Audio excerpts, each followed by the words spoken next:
La bataille est longue pour Henri Sagnier, mais elle commence enfin à payer. L'ancien journaliste sportif de 74 ans a accordé une interview au journal d'Abbeville, dans son édition du 21 juillet afin de donner de ses nouvelles. Et elles étaient plutôt bonnes. Fin 2020, alors qu'il était en VTT, Henri Sagnier a été percuté de plein fouet par une voiture comme il l'expliquait à Télé Loisirs après son accident. Il a fini par éprouver des difficultés à marcher et s'est donc rendu à l'hôpital afin de passer des examens. Avec le temps, le corps médical a trouvé qu'il souffrait d'une neuropathie. Un trouble qui l'obligeait à se déplacer en fauteuil roulant car il ne pouvait plus marcher, en plus de ne plus pouvoir écrire. Mais près d'un an et demi après l'accident, il voit enfin des résultats. Ça faisait de nombreuses nuits où je rêvais que je marchais de mon portail à la maison.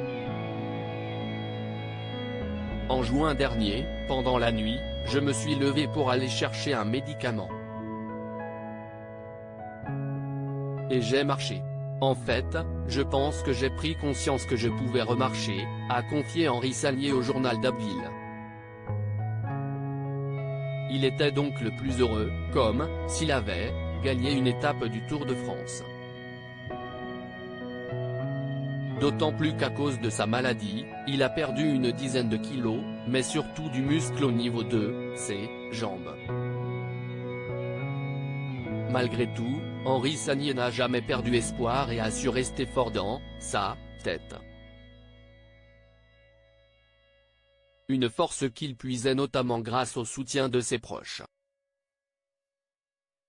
J'ai toujours été bien entouré par ma femme Sylviane, mes enfants et mes proches.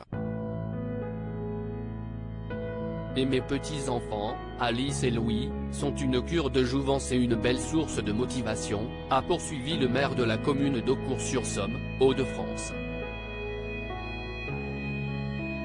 Bien qu'il ait passé une grande étape, Henri Sagnier n'a pas fini avec la neuropathie.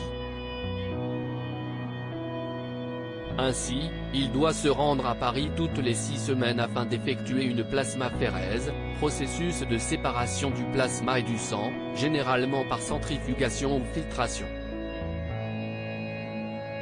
Et il n'a pas encore retrouvé l'usage complet de ses mains.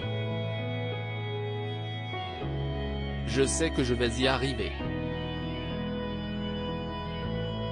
Mon but est de pouvoir remonter sur le vélo et rouler de nouveau, a-t-il conclu.